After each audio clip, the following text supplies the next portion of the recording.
Bonjour à toutes et à tous et merci d'assister à cette table ronde sur la fin du cookie.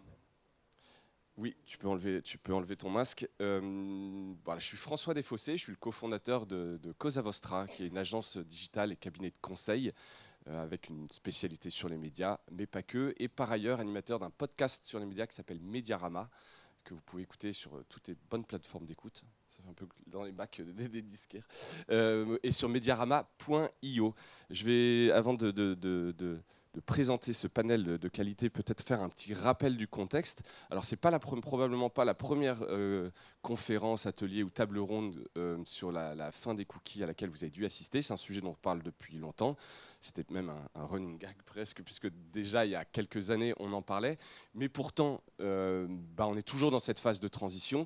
Donc, pour rappel, hein, ça part notamment de l'annonce de Google de la fin du cookie tiers dans Chrome, initialement prévu pour 2022, qui a été récemment repoussé à fin 2023. Et donc, qui dit fin du cookie tiers, dit fin du tracking de site en site de l'utilisateur. Donc, ça a été annoncé, c'est déjà le cas dans d'autres navigateurs type Safari chez Apple. Donc les éditeurs, les annonceurs et tout l'écosystème de la AdTech a le temps de se préparer, a le temps de tester. Et l'idée d'aujourd'hui était un peu de voir où on en est, l'état de l'art et les différentes initiatives qui ont pu être testées et leur efficacité.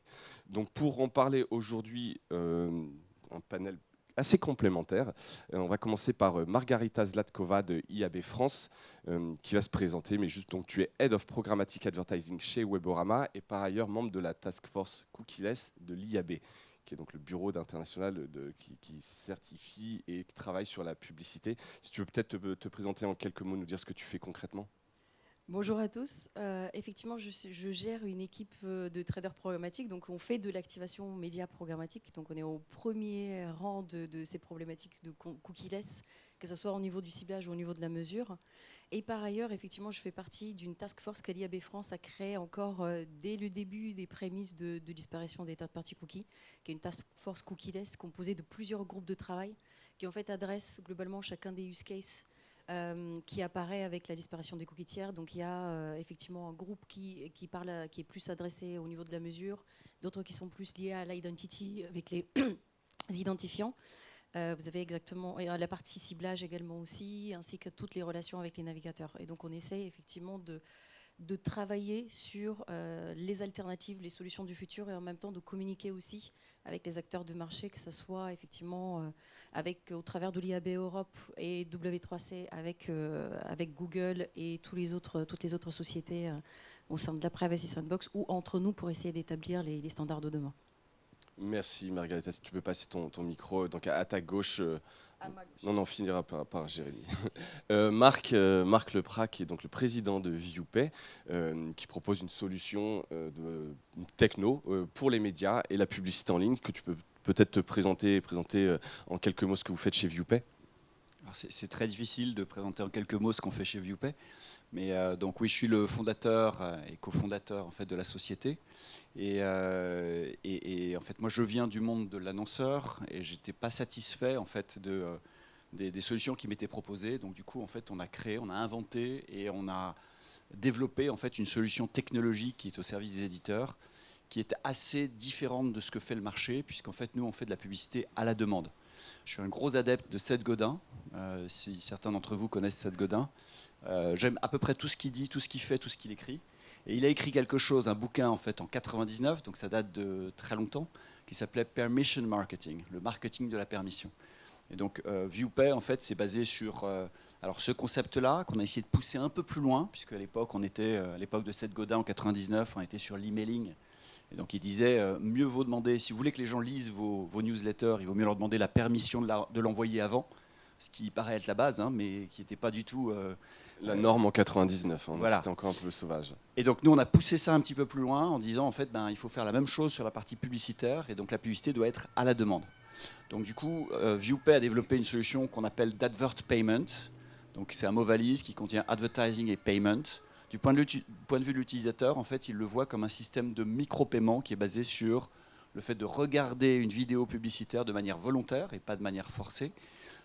Et c'est une publicité qui va choisir en plus. Donc on y reviendra, je pense, je ne vais pas trop m'étendre. Oui, tu auras l'occasion probablement d'un peu expliquer au cours des questions. Et donc à ta gauche, Thomas Zarouba de Kantar, tu es CDO de Media by Kantar.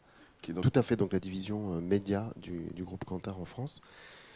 Division dans laquelle on fait beaucoup de choses, deux essentiellement qui vont vous intéresser aujourd'hui, qui sont la veille publicitaire, donc de savoir où les marques annoncent, où est-ce qu'elles font de la publicité, quelles sont les créations qu'elles diffusent, et ça à la télé, à la radio, dans la presse, au cinéma, en OOH, DOH et en digital, et même au-delà du digital, dans le social. Donc on a une pige qui permet de savoir qui investit combien dans Facebook, qui est wall garden, comme on dit en français, un jardin clos. Du coup, c'est très intéressant pour nous d'être à l'arrivée donc du côté utilisateur pour bien comprendre comment les publicités lui sont adressées. Et de l'autre côté, on a un panel qui s'appelle TGI, qui est un panel de plus de 15 000 Français de 15 ans et plus, où on sait à peu près tout ce qu'ils font, ce qu'ils mangent, ce qu'ils pensent, leurs attitudes, leurs opinions. Et ça, c'est des choses derrière qu'on modélise avec des partenaires comme LiveRamp ou d'autres justement qui sont déjà au-delà du cookie comme Sirdata, qui permettent donc de faire du prédictif et grâce à des patterns d'aller chercher des utilisateurs à partir du moment évidemment ils ont le consentement éclairé. Exactement, merci Thomas. Et enfin, notre dernier invité et participant, Jérémy Parola, qui est directeur des activités numériques de Reworld Media. Est-ce que tu veux nous dire peut-être rapidement, pour ceux qui ne connaissent pas Reworld Media, et donc notamment, enfin tu vas le dire, mais beaucoup de médias qui reposent sur des revenus publicitaires, donc forcément concernés en direct par cette thématique de la fin du cookie. Bonjour à tous. Donc effectivement, Reworld Media a la petite spécificité, enfin plusieurs spécificités, mais en tout cas on a la spécificité d'avoir un pied dans deux mondes différents qui utilisent beaucoup de data. D'un côté, le monde des médias, puisqu'on est éditeur d'une 50aine de médias thématiques. Alors, la notion de thématique, elle est importante, puisqu'on parlera peut-être des produits de substitution. Et la notion de contexte est une notion qui revient en force quand elle est travaillée de manière un petit peu différente de ce qui était fait au début des années 2000. Et donc, du coup, ça fait partie de nos nombreux sujets. Donc, nous, effectivement, on vit de la monétisation publicitaire en grande partie. Il y a plein d'autres modèles économiques, mais celui-là est un modèle économique fort et il consomme énormément de data. Et de l'autre côté, on est un groupe de marketing digital, puisqu'on offre à nos différents clients et partenaires des solutions de marketing digital qui vont de l'affiliation, puisque dans le groupe Reworld Media, vous avez une société d'affiliation qui s'appelle TradeDoubler. TradeDoubler est présent partout en Europe et utilise beaucoup de data, puisque notre travail, c'est d'attribuer la valeur d'un acte d'achat e-commerçant à un canal d'acquisition. Donc pour ça, il faut des cookies, il faut de la data. Il y a d'autres solutions qui existent. Et également, on a un pied dans tout ce qui touche à la monétisation de data, que ce soit de l'emailing, de la collecte de leads, du web push notification, etc., qui sont des bons produits de substitution, qui font un peu vieillot quand on en parle, quand on parle d'email, etc.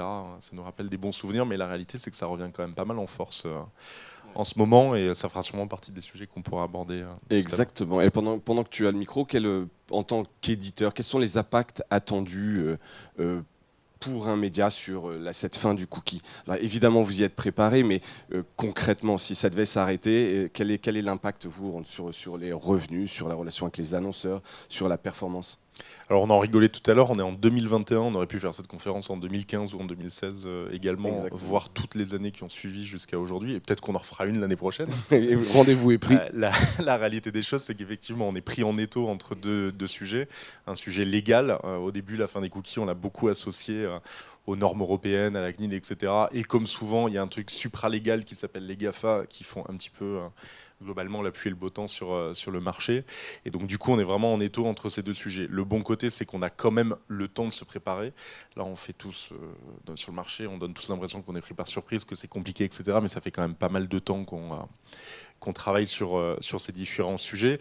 L'impact, on peut commencer à le mesurer, puisque le premier élément d'attaque autour du cookie, ça a été la mise en place des fameuses CMP, donc des Content Management Platforms sur les différents sites médias.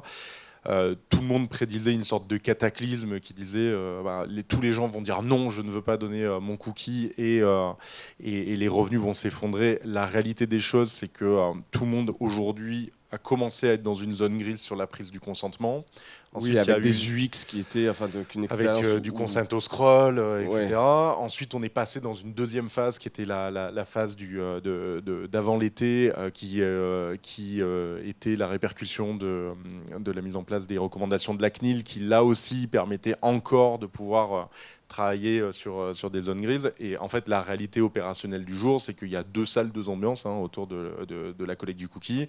Il y a qu'est-ce que je fais pour maximiser ma collecte quand je suis un éditeur, pour avoir des taux de consentement qui soient élevés. Il y a 3 écoles globalement. L'UX, et je fais en sorte d'essayer d'avoir un UX qui fait que les gens cliquent plutôt sur accepter que refuser. 2, un travail autour de la menace, qui consiste à dire si tu n'acceptes pas, tu me payes. Et ce 3, que fait par exemple Prisma, avec qui on en parlait hier, ou Webedia par exemple. Ciné, tout à fait. Et après, il y a une 3e solution intermédiaire qui commence à faire un peu consensus, qui est une sorte de data wall, qui consiste à dire si tu refuses, tu me donnes de la data. Et on rentre dans les logiques et dynamiques d'email. Donc avec cette partie-là qui dit je maximise le consent, on n'a pas vu le crack économique qu'on devait voir cette année. Après, encore une fois, on est en train de chercher des solutions qui maximisent le oui et l'acceptation sur le cookie. Et ensuite, il y a la 2e phase qui est de dire, OK, si les personnes disent non, qu'est-ce qui se passe? Et donc ça, cette partie-là, elle nécessite d'autres astuces, des astuces qui disent ok, un inventaire consenti, comment je le remets, non consenti, pardon, comment je le remets sur le marché et j'en maximise les revenus. Et après, il y a l'autre sujet qui est de dire quel est le produit substitution au cookie que je peux mettre sur le marché de manière à continuer à maximiser mes revenus. Donc, tant que tout ça est bien opéré, l'impact économique, il est assez faible. Si un jour il y a des grands changements dans les modalités de consentement ou des solutions non trouvées sur le fait d'avoir des produits de substitution, l'impact il peut être très très élevé. Il peut être de 20, 30, 40, 50% des revenus publicitaires pour un éditeur comme nous. Après, on fait quand même confiance au marché. Si un jour on arrivait à un truc qui dit qu'il y a 100% du marché qui ne travaille pas avec des cookies, il y a quand même des annonceurs en face qui ont besoin de dépenser de l'argent. Le marché il va quand même se reconstituer autour d'autres choses qui fait que les gens pourront dépenser l'argent. Alors oui, ça crée des opportunités pour plein de gens pour payer moins cher ou pour essayer des nouvelles choses. Mais à un moment donné, si tout le monde est sur un pied d'égalité, forcément. Et justement, peut-être Thomas, est-ce que vous travaillez beaucoup avec les annonceurs, vous regardez un peu ce qui se passe, les investissements, l'impact pour les annonceurs. Est-ce qu'il y a une crispation à un moment donné, une crainte? Est-ce que ça tire les prix vers le bas? Est-ce que tu peux nous en dire 2 mots? Alors nous, il y a déjà 2 choses. C'est la première, sur une impression, il y a une partie qui est liée à un coût de data que nous, on ne va pas toucher, parce qu'on va se positionner vraiment, comme nous tous ici, comme un utilisateur, donc soit via des panels ou d'autres technologies de crawl, et il y a le prix du média. Et donc ça, c'est quelque chose qu'on estime. On fonctionne aussi bien avec des déclaratifs, avec des spiders, etc. Donc à partir du moment où on regarde aujourd'hui, que ce soit à cause du navigateur, ou que ce soit parce que le consentement de l'utilisateur n'a pas été récupéré, on peut dire qu'il y a quasiment une impression sur 2 qui est aujourd'hui adressée à un public sans cookie, du coup avec d'autres choses. Donc ça, au niveau du prix, nous, c'est le prix de la data, le cookie finalement. Ouais. Donc on ne va pas le regarder, on est vraiment sur le media spend. Ok, merci. Thomas, on en parlait, donc il y a évidemment des solutions techniques, des alternatives qui existent. Globalement, il y en a 5 et on va essayer peut-être de les voir. Peut-être Margarita, est-ce que tu veux nous dire ce sur quoi vous travaillez forcément? Donc sur la task force, vous avez identifié des solutions, vous en avez. Peut-être la première, on en parle beaucoup, c'est le SSO, le Single Sign-On. Est-ce que c'est une solution qui est pérenne? On sait que beaucoup d'éditeurs de médias cherchent à mettre en place ce genre de solution. Des groupes comme Prisma, Prisma Connect, on a vu dans des initiatives même nationales, au Portugal, Nonio. En France, il y a eu Pass Média, qui malheureusement, je crois, est officiellement arrêté, hein, ça n'a pas pris. Est-ce que c'est le Graal un peu, cette solution, une espèce de regroupement d'éditeurs? Alors ça, c'est une question assez complexe. C'est quelque chose qui a été mis en place dans d'autres pays depuis un petit moment, notamment l'Allemagne est un exemple parfait dans le SSO, parce que c'est déjà en place depuis de nombreuses années. C'est plus complexe en France. Parce que ça exige quand même d'avoir une première authentification et de donner des données personnelles. Et ça, c'est quelque chose de contraignant pour les utilisateurs. Donc, c'est aussi lié aux identifiants uniques dont on va parler tout à l'heure, qui, eux, aussi sont liés à un identifiant unique. Et donc, à cette demande de l'utilisateur, tu arrives sur mon site, tu t'authentifies, tu me donnes tes données personnelles d'abord. Et par la suite, tu auras un identifiant avec lequel tu pourras te connecter à plusieurs sites. Effectivement, il y a une simplicité pour l'utilisateur, mais il y a aussi la confiance à créer, effectivement, pour lui expliquer pédagogiquement de comment ces données seront utilisées et en fait, le fait qu'on ne va pas en abuser, qu'on ne va pas les transférer à tout le marché. On a cette habitude-là en étant utilisateur, c'est que les données que je donne à un endroit, il y a tout le monde qui me contacte parce que c'est transféré partout. Mais en fait, il y a cette crainte-là aussi. Et pour le moment, effectivement, il y a des prémices, il y a pas mal d'éditeurs qui mettent ça en place. C'est beaucoup plus complexe en France. Donc je pense qu'il va falloir travailler encore pendant un petit moment. Et à court terme, je pense que c'est des solutions qui vont avoir une portée réduite. Ce ne sera pas la solution, la grande solution de réponse. En tout cas, on ne voit pas émerger en France une solution un peu... Jamais, je crois que je sais que tu veux réagir dessus, mais on ne voit pas arriver de solution. Alors, public, privé ou de consortium, il y a eu Pass Média, ça ne marche pas en tout cas. NetMedia. Le problème du SSO, c'est le problème de beaucoup d'éléments logués, c'est qu'à un moment donné, quand on demande à un internaute de s'inscrire ou de se loguer pour quelque chose, il faut qu'il ait quelque chose d'autre en échange. Là, aujourd'hui, se dire, je vais faire de la pédagogie, je vais lui dire, s'il te plaît, sois sympa, log-toi sur mon site internet. La promesse de dire tu vas avoir une publicité plus pertinente parce que bon, les gens, enfin, on peut aussi les éduquer quelque part en expliquant que c'est un modèle économique, on a besoin de vivre, on a besoin de faire de la pub et que c'est plus intéressant d'avoir une pub pertinente qu'une pub générique. On peut faire le test là dans la salle, enlevez votre casquette de professionnel. Qui se dirait en tant qu'internaute que c'est chouette de laisser son adresse mail pour avoir une pub plus pertinente? Ok, merci. Et si je vous donne quelque chose en face gratuitement, je sais pas, des bons de réduction, des abonnements gratuits, du contenu en plus, etc. Peut-être que ça peut faire réfléchir un peu. Le perk, le petit bonus qui fait que... Ouais, le truc qui dit prends un SSO et tu pourras mettre mon site en fond noir. Je suis pas sûr que, par exemple, ce soit une promesse super importante pour récupérer. Ça a été pas mal mis en place, le dark mode, effectivement. Mais donc, à un moment donné, c'est à nous aussi, en tant que médias, de dire ok, qu'est-ce que je te donne en face? La data, si elle a de la valeur pour nous, il faut qu'il y ait une rétrocession qui soit donnée aux internautes aussi.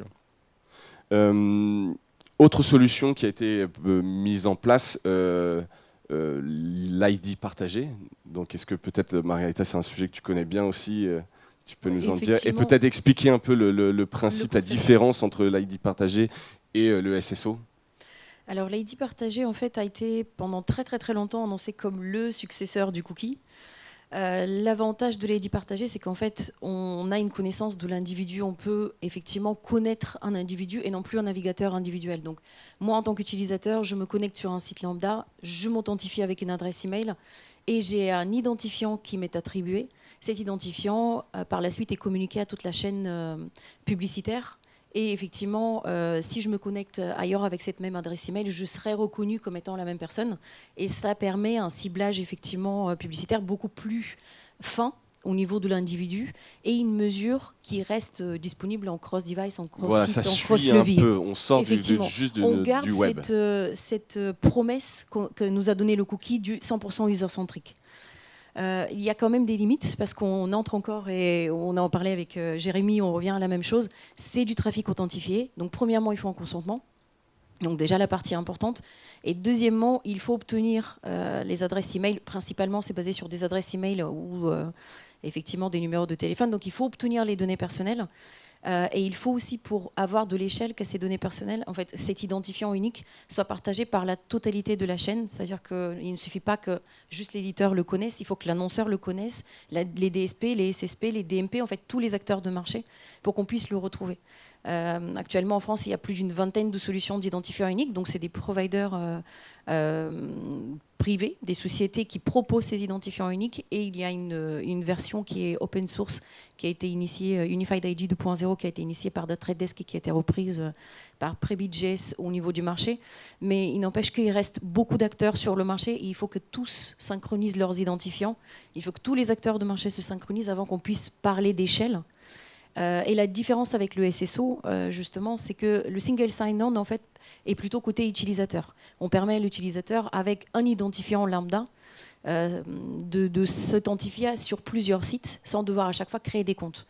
Les identifiants uniques sont plutôt au niveau des annonceurs, ou au niveau des éditeurs, au niveau de la chaîne publicitaire, qui, elle, va partager cet identifiant, qui est ou n'est pas connu à l'utilisateur. Donc voilà la différence entre ces deux technologies, effectivement.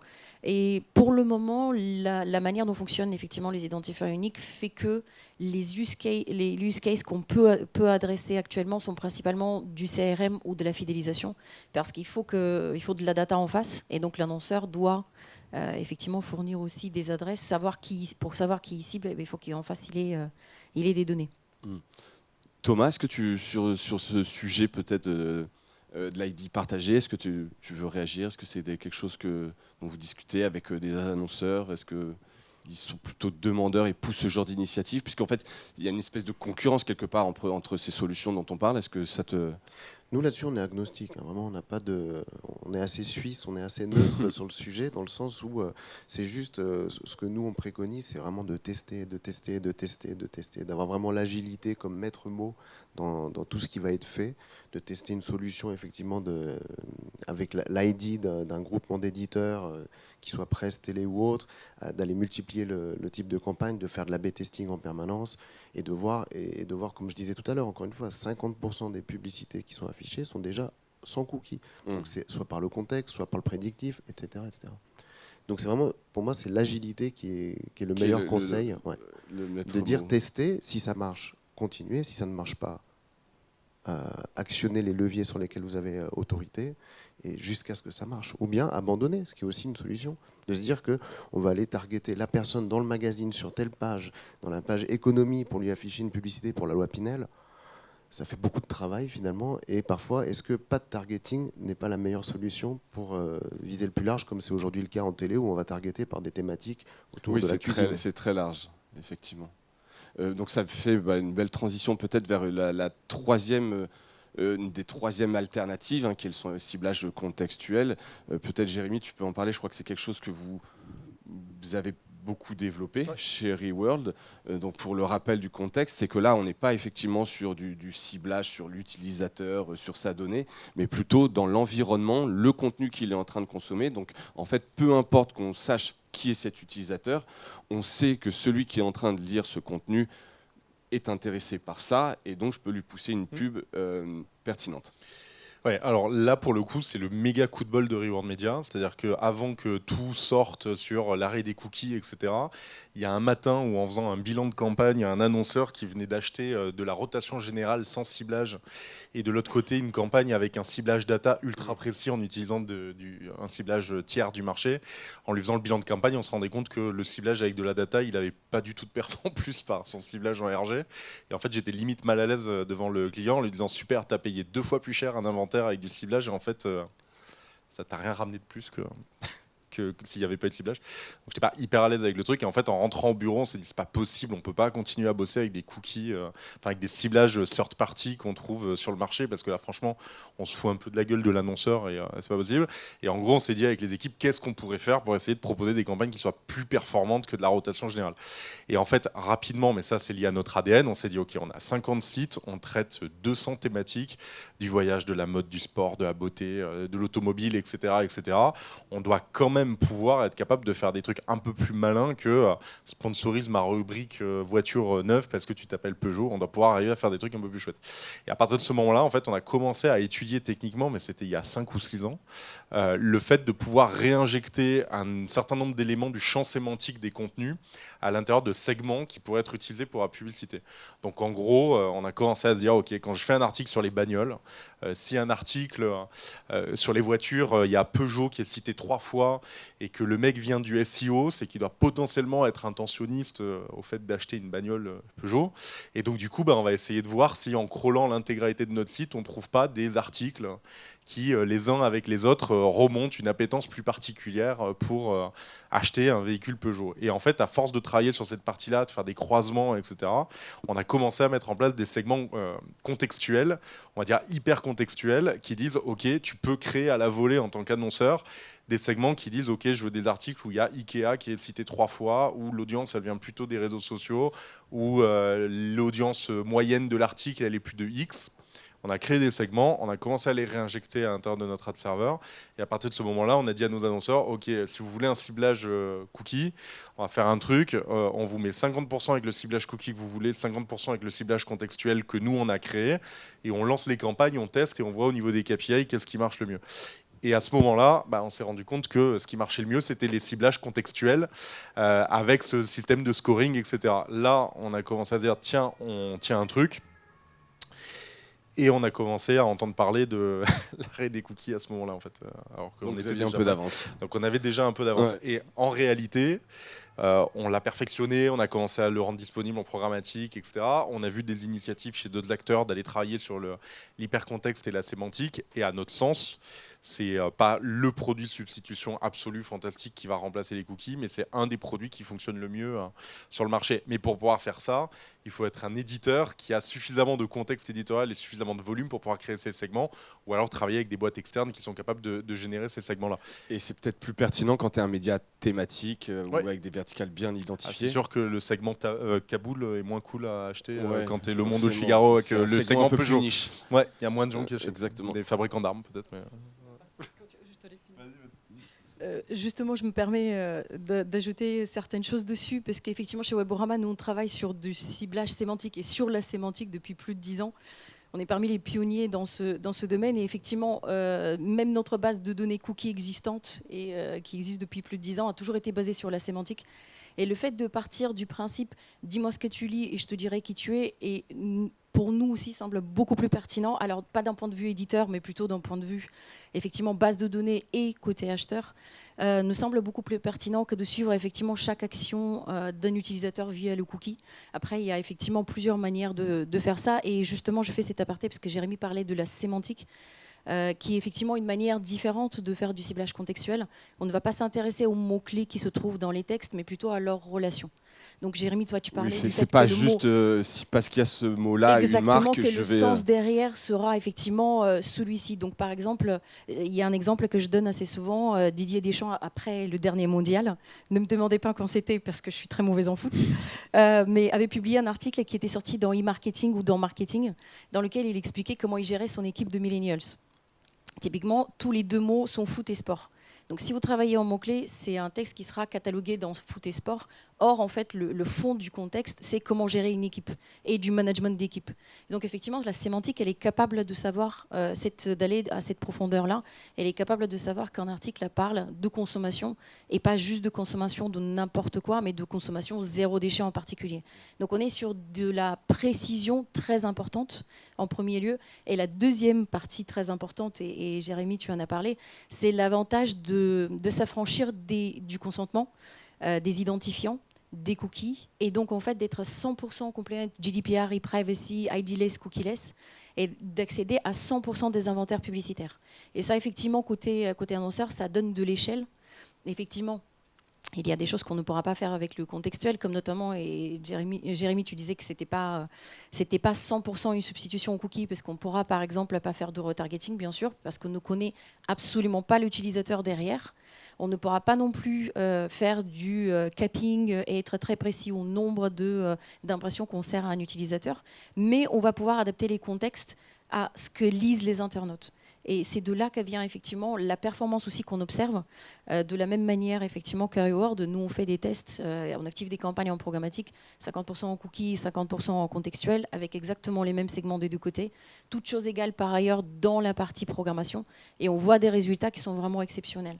On voit plus de 10 à 15% sur tout ce qui est branding, sur la visibilité, sur le taux de complétion. Sur le taux de clic, effectivement, on voit des augmentations qui peuvent aller jusqu'à 50-60% sur les taux de clic. Je ne sais pas si tu observes la même chose. Et c'est aussi sur la performance. L'avantage de la sémantique, c'est qu'il sait faire de la performance aussi. Pendant très longtemps, le contextuel a été utilisé, parce qu'on faisait beaucoup de thématiques, a été utilisé principalement pour le branding. Avec la sémantique, on sait faire de la performance, du vente et du lead. Et on arrive à des coûts d'acquisition qui sont sensiblement les mêmes que sur un cookie.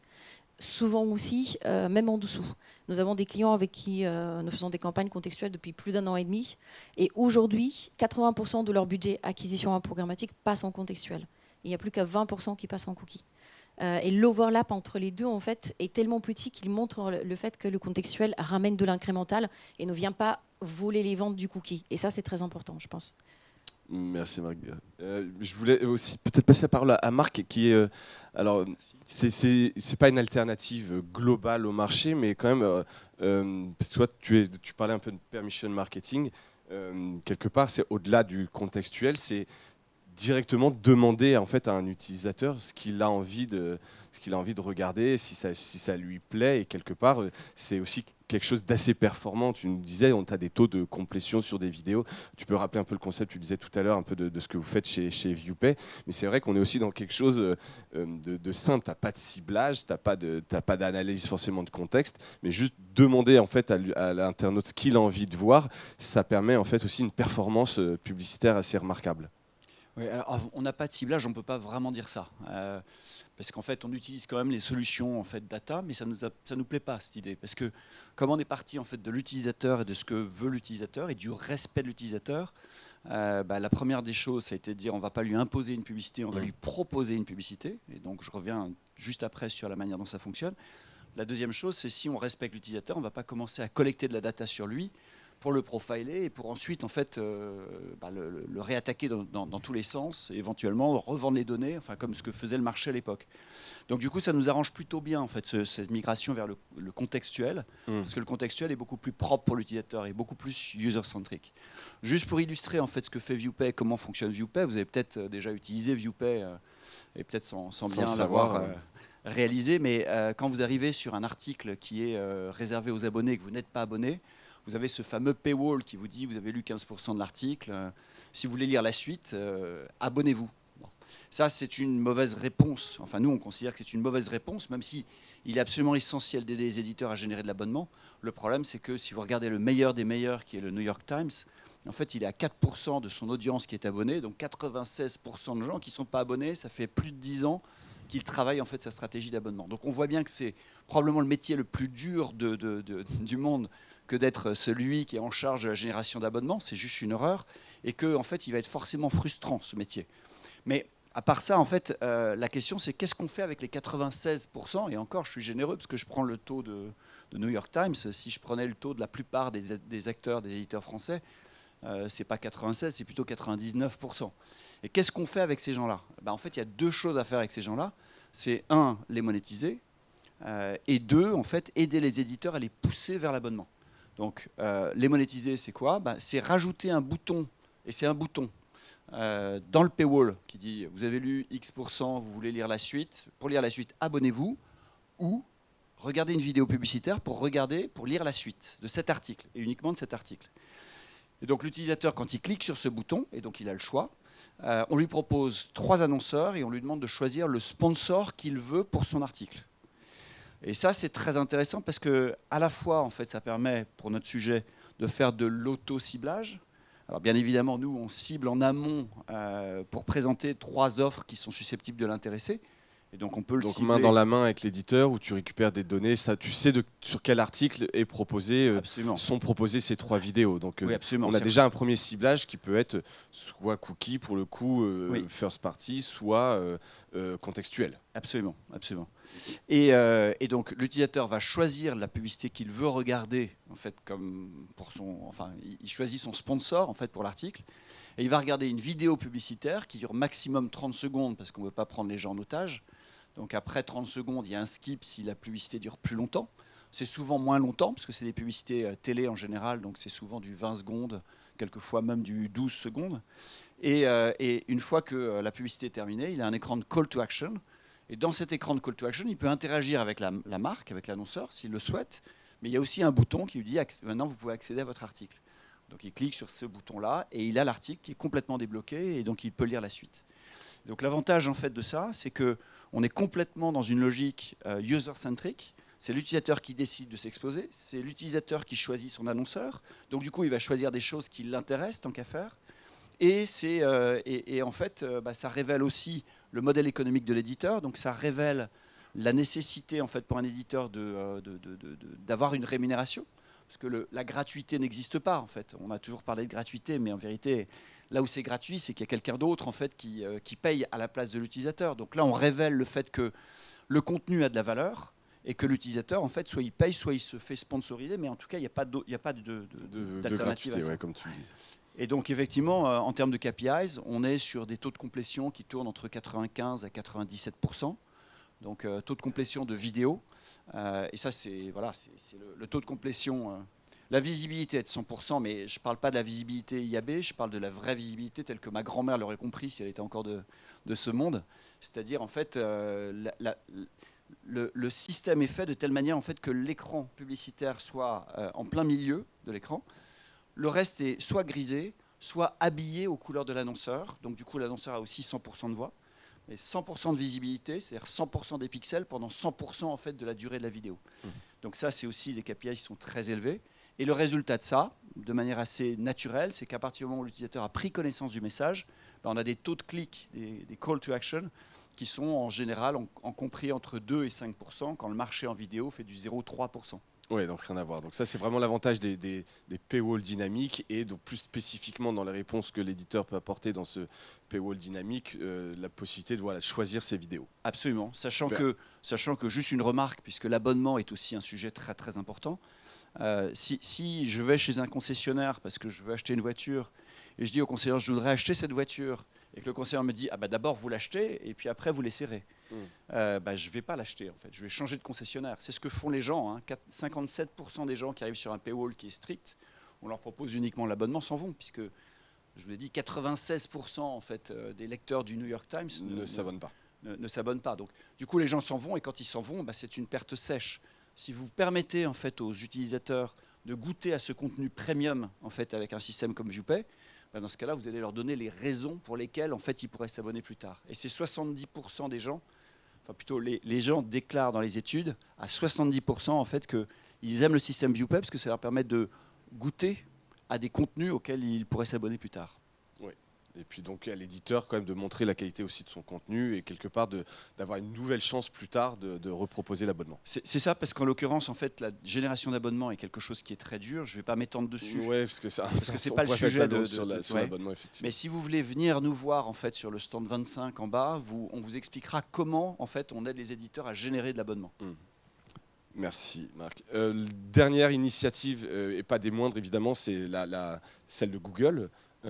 La fameuse Privacy Sandbox. Où en est-on? Peut-être Margarita, tu peux nous dire, puisque je pense que tu suis ça de près, peut-être rappeler que c'est un projet chez Google qui vise donc aussi à proposer leur solution post-cookie. Donc il y a plusieurs branches dans Privacy Sandbox, dont Flock qui est sur l'analyse de cohorte. On en est où? Qu'est-ce qui sort? Et voilà, est-ce que c'est en compétition avec les initiatives dont on vient de parler? Alors effectivement, oui, le projet de Google, en fait, c'est une initiative qui vise à remplacer les cookies tiers par d'autres solutions viables au travers justement des API. Donc notamment, effectivement, oui, il y en a plusieurs.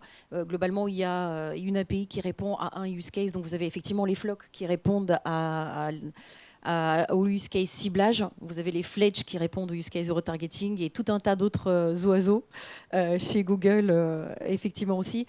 Il y a également aussi tous les API de mesure, puisqu'on a parlé beaucoup effectivement du ciblage en termes de cookieless, mais on a un peu moins parlé de la mesure et elle est tout aussi impactée, voire beaucoup plus impactée que le ciblage.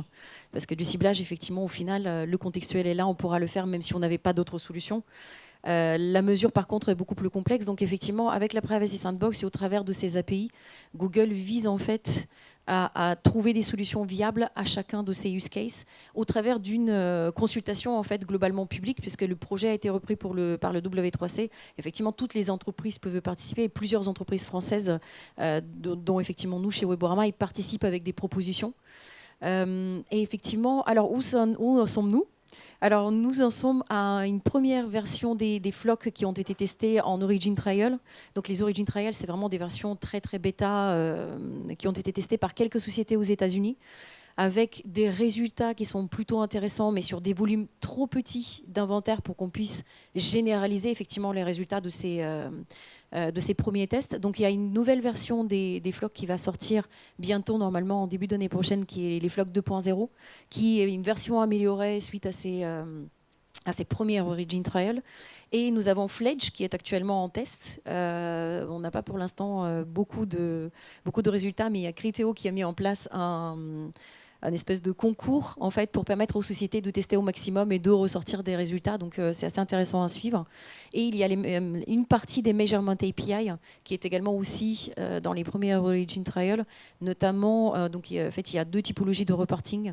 Les event reports qui sont eux en fait la possibilité d'avoir l'information sur un clic ou une impression reliée à une conversion, et donc c'est eux qui sont rentrés en test actuellement, donc on attend les premiers résultats avec beaucoup d'impatience. Et les aggregate reports qui eux donnent plutôt plus d'informations sur la conversion, mais elles seules sans la relier à d'autres événements, et eux ils sont plutôt devraient arriver en début d'année prochaine, sont prévus effectivement. Si vous avez besoin de plus d'informations sur la timeline, Google a sorti un site qui s'appelle privacysandbox.com dans lequel vous avez la timeline. C'est intéressant de la suivre parce qu'elle évolue au fur et à mesure. Effectivement, donc nous en sommes là. Les avantages, effectivement, sont, comme on le disait, Google représente, en fait, Chrome représente plus de 60% des internautes sur le web. Donc effectivement, le fait de pouvoir les agréger en cohorte nous donne cette possibilité de continuer à les cibler et de continuer à mesurer grâce à ces API. Le désavantage, c'est qu'on ne pourra plus parler à des individus, on parlera à des agrégats, en fait, à des données agrégées, des navigateurs qui vont avoir la même navigation dans les, par exemple, 7 derniers jours. Ils vont tous être regroupés dans un segment d'audience, et c'est ce segment-là que nous allons adresser, et nous n'aurons plus aucune connaissance, effectivement, de ces internautes. Les reportings qui vont être ressortis de Google ne seront plus en temps réel, ils seront disponibles entre 24 heures et 7 jours plus tard, après l'arrivée de l'action, et vont également contenir du bruit, ce qui empêchera effectivement de revenir au niveau utilisateur. Donc globalement en sommaire assez rapidement, où on en est sur la Privacy Sandbox, aujourd'hui en tout cas. Jérémy, chez Reworld, vous regardez un peu ces solutions, vous testez, vous avez nommé en interne des experts pour participer. Est-ce qu'il n'y a pas la crainte toujours de se dire c'est des solutions développées par Google? Alors j'imagine qu'ils doivent être assez prudents là-dessus, mais il n'y a pas une crainte de se dire c'est encore une mainmise de Google sur ces technos, c'est leurs API? On peut se dire ça. On peut se dire ça, et après on peut se dire aussi que sans prendre Google pour une entreprise de philanthrope, qu'à un moment donné, ils sont peut-être les mieux placés pour arriver à résoudre les problèmes. J'allais dire qu'ils ont créé, c'est pas la réalité, c'est une tendance globale du marché, mais à un moment donné, il y a un petit côté pompier pyromane qui est toujours un peu bizarre. Je lance un truc et je trouve la solution. Mais une fois qu'on a passé cet acte philosophique et intellectuel qui est un petit peu compliqué, effectivement, ils sont toujours un peu les mieux placés pour essayer de trouver des solutions. Donc oui, on teste toutes les solutions. Dès qu'on peut faire partie de bêta, on fait en sorte de faire partie de bêta. Maintenant, et c'était bien d'aborder le sujet, on a beaucoup parlé de ciblage, mais le sujet de la contribution et de l'attribution dans le e-commerce et de l'analytique est un sujet, à mon sens, encore plus énorme que le sujet du ciblage pour le marché. Et aujourd'hui, l'analyse des cohortes, on est content d'y aller puisque ça a été la technologie qui a été développée par TradeDoubler il y a quelques années pour être capable de dire que dans la chaîne d'attribution de valeur d'une vente, il n'y avait pas que le dernier clic qui comptait, mais qu'il y avait des choses avant qui se passaient. Donc ça fait partie des sujets qui sont intéressants. Après, on est très attentif à ce qui se passe sur cette partie tracking de la partie performance, puisque en fait, là, on est quand même globalement en train d'ouvrir la porte à ce qu'on appelle le last click et identifier dans le monde de la performance que la vente ne peut être qu'attribuée qu'au clic précédent la vente qui a été réalisée. Et ça rend quand même notre marché publicitaire assez bancal, puisque c'est pas la réalité opérationnelle. Aujourd'hui, ce qui déclenche un acte d'achat, c'est pas uniquement le dernier clic avant cet acte d'achat, et les cookies étaient assez pratiques pour ça, pour être capable de dire qu'il n'y avait pas que le retargeting et le SIA dans la vie, mais qu'il y avait aussi un certain nombre de choses qui faisaient que quand on voyait une publicité avec des systèmes de cookies qui duraient une certaine durée, on pouvait attribuer une partie de la valeur de la vente à des médias, etc. Et là, ça pose vraiment un vrai sujet. On est plus attentif sur cette partie-là, pour être tout à fait honnête, que sur la partie du ciblage, où en réalité, l'avenir du ciblage, je crois qu'on l'a un peu tous en tête, hein, c'est du contextuel. À partir du moment où le contextuel a été achetable en programmatique, le contextuel a été tamponné comme étant une solution disponible. Les sujets d'ID, que je regroupe un peu dans le sujet sandbox, il y a un acteur qui va émerger, qui va faire la norme, et on va y aller. Et après, il va y avoir le bon vieux retour du ciblage marketing à l'adresse mail, au numéro de téléphone, et c'est l'enjeu de tout le monde d'essayer d'en collecter un maximum pour pouvoir y arriver. le sujet de l'attribution, il est quand même beaucoup plus compliqué. Et donc, qu'est-ce que vous faites là-dessus? Parce qu'effectivement, c'est une perte de valeur quelque part que vous, éditeurs, vous avez participé à cet acte de conversion, mais pas directement à la fin. Comment vous pouvez y répondre? En tout cas, nous, en tant que groupe média qui a un pied dans la diffusion publicitaire et le suivi de la conversion, on insiste très fortement sur ces sujets de cohorte pour être capable de garder non pas des informations sur une personne, mais sur une chaîne de clics, pour être capable de montrer à des clients qui ont fait des ventes que dans leur chaîne de clics, quand 3 clics avant la vente, il y a un influenceur ou qu'il y a un petit blog ou qu'il y a un petit site média qui est toujours là dans la chaîne avant la transformation, ce mec-là, il faut trouver un moyen de le rémunérer pour qu'il ne sorte pas de la chaîne de valeur. Donc ça, c'est vraiment notre enjeu de dire on va analyser des cohortes, des chaînes de clics, je suis désolé, c'est peut-être un peu technique, mais de manière à identifier que chaque acteur dans la chaîne de clics, avant que la vente soit générée, a une valeur et doit rester dans cette logique-là, puisque ce qui nous pend au nez, effectivement, c'est cette partie qui dit, en fait, seul le last click, c'est-à-dire le dernier clic avant la vente, va être pris en compte. Et ça, à mon sens, c'est la plus grosse menace qui pèse sur les médias, beaucoup plus que sur le ciblage, pour la simple et bonne raison qu'en tant que média, et notamment dans un environnement post-Covid où tous les annonceurs ont identifié que la performance était un point important, ne pas être capable de défendre le rôle qu'on a dans la chaîne de valeur au niveau de l'acte d'achat, c'est clairement un truc qui va nous sortir du game à un moment donné, parce qu'à un moment, quand tous les annonceurs vont dire en fait vous êtes cool, mais en fait vous ne me générez pas de vente, je caricature parce qu'il y a encore du branding, il y a encore de la notoriété, etc. Mais le jour où on n'est plus en mesure de se défendre et de définir qu'on a participé à l'acte de vente, et c'est pas que des études ou des post-tests ou ce genre de choses sur les campagnes qui vont le générer, il faut être capable de le montrer de manière chiffrée, et pour être capable de le montrer de manière chiffrée, il faut se battre pour que le last click, ça soit pas la norme, quoi. Et ça, c'est un point découlant de la logique de cookies, qui à mon avis peut-être, alors pas au niveau de l'IAB, parce que je pense que les équipes savent que c'est quelque chose d'important, parce qu'il y a des acteurs comme Criteo qui sont très actifs aussi sur cette partie-là, mais le fait de sortir par l'intermédiaire du cookie les médias de la chaîne de valeur, c'est quelque chose d'un peu problématique. Donc c'est plus là-dessus qu'on se concentre. Merci Jérémy. On arrive sur un peu la dernière question, un peu sur les évolutions. Peut-être Thomas, si tu veux, sur ces questions d'attribution, tu vois, comme vous suivez donc, les annonceurs en dehors même du pur web applicatif, pour toi, c'est cette notion un peu dans la télévision, par exemple, tu le disais, on est sur des pubs génériques, ça posait pas vraiment de problème, le marché est là, les annonceurs investissent. Pour toi, c'est un vrai sujet? Le sujet de l'attribution? Ouais. C'est évidemment un sujet, c'est pour ramener en fait à chaque vente le chemin, le parcours et du coup la quantité d'investissement qui a été nécessaire pour faire comme pour générer cette vente. Donc ça c'est hyper intéressant, mais c'est là où nous on va fournir des dashboards, des tableaux de bord d'investissement, que ce soit pour une marque ou pour ses concurrents, et ensuite à elle de faire le travail. C'est-à-dire que nous on va amener tous les ingrédients sur la table, mais on n'est pas le chef cuisinier. Oui, c'est à eux de s'en emparer, mais vous fournissez cette techno de reporting qui permet en fait de mesurer ça. Absolument, et du coup, ça permet de reconstituer le media planning national, que ce soit au niveau national télé, mais aussi au niveau local, si c'est sur de l'affichage dans les villes, par exemple. Ça, c'est également la dernière fois qu'on a vu une publicité, peut-être sur un rond-point, on est allé acheter un produit qui est en promotion chez tel ou tel hypermarché. Ça, c'est très difficile à mesurer, néanmoins. Clairement, parce que là, il n'y a pas de data, c'est quelque chose de... Alors, il y a des solutions qui voient le jour aujourd'hui sur le drive to store, qui est fameuse conversion. Moi, mon objectif, c'est d'amener une personne dans la boutique.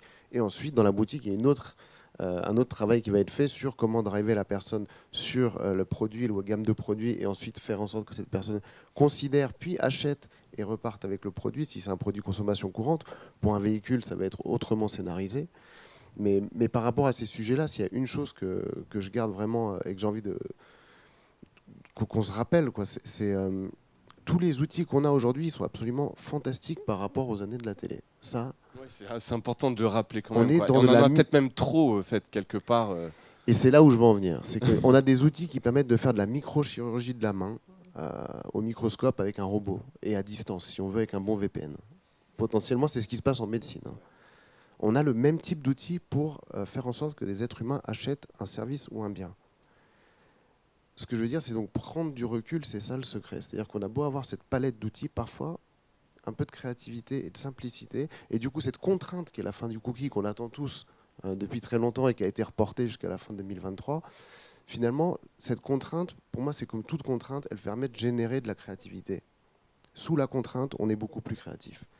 Et c'est là où les stratèges médias vont devoir redoubler d'efforts et de concentration.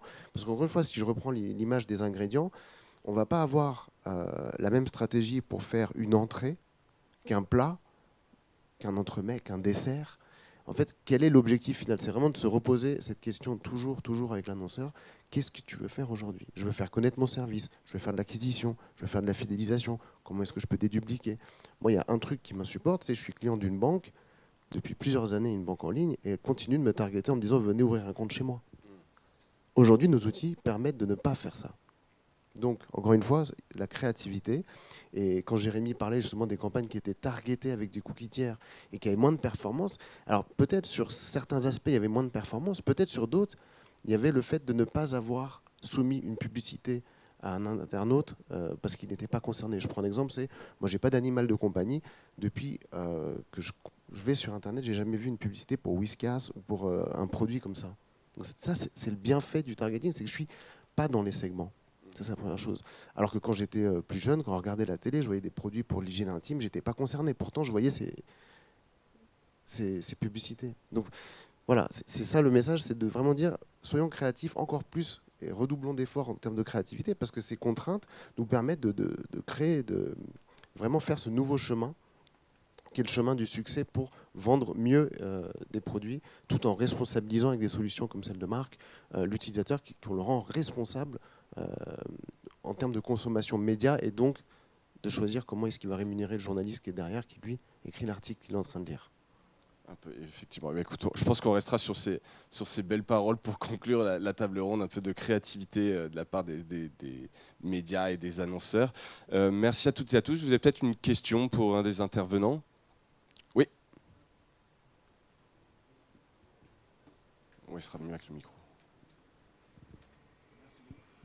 Bravo pour la conférence. Je voulais savoir si vous avez des comparatifs avec les autres pays, notamment... Sur l'avancement des solutions, des alternatives, sur la performance? Exactement, les bonnes pratiques actuelles dans d'autres pays par rapport à la France. Quelles sont les innovations, la créativité dont vous parlez tout à l'heure? Est-ce que vous faites de la veille sur d'autres pays? Alors peut-être Margarita, Merci. qui toi, à l'IAB, c'est justement votre sujet, tu peux peut-être répondre à cette question. Où en est la France?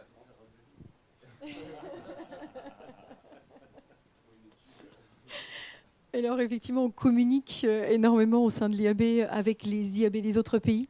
Alors je ne vais pas avoir un panorama complet, mais en fait, globalement, les autres pays sont sur les mêmes solutions que nous. En tout cas, si on parle là de l'Europe, on suit tous la Privacy Sandbox, les identifiants uniques. Alors il y a des pays qui sont beaucoup plus en avance que nous, notamment aux États-Unis. C'est des choses qui sont testées depuis beaucoup plus longtemps et avec beaucoup plus de résultats probants et beaucoup plus d'échelle. Mais en France, on n'est pas en retard. Je pense qu'on est tous à peu près au même niveau et sur les mêmes typologies de solutions. Donc il n'y a pas des solutions créatives différentes dans les autres pays qui émergent pour répondre aux solutions, aux problèmes cookie-less, consent-less par rapport à ce qu'on voit en France. Donc on va être sur les mêmes problématiques. La Privacy Sandbox, bien sûr, qui prend beaucoup de place. Les API d'Apple, qui sont sortis récemment et qui ont aussi une énorme influence sur le marché. Les identifiants. Et en ce qui est mesure, effectivement, on va travailler aussi beaucoup sur tout ce qui est ID Graph, sur tout ce qui est des solutions effectivement qu'on renforce, qui existent déjà mais qu'on renforce, sur les analyses plus complexes d'incrémentalité, de marketing mix modeling, mais c'est des choses qu'on travaille aussi en France.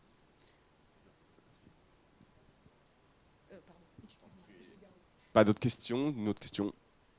Eh bien alors merci à toutes et à tous pour votre attention et bon salon, et merci aux intervenants pour cette table ronde de qualité. Merci.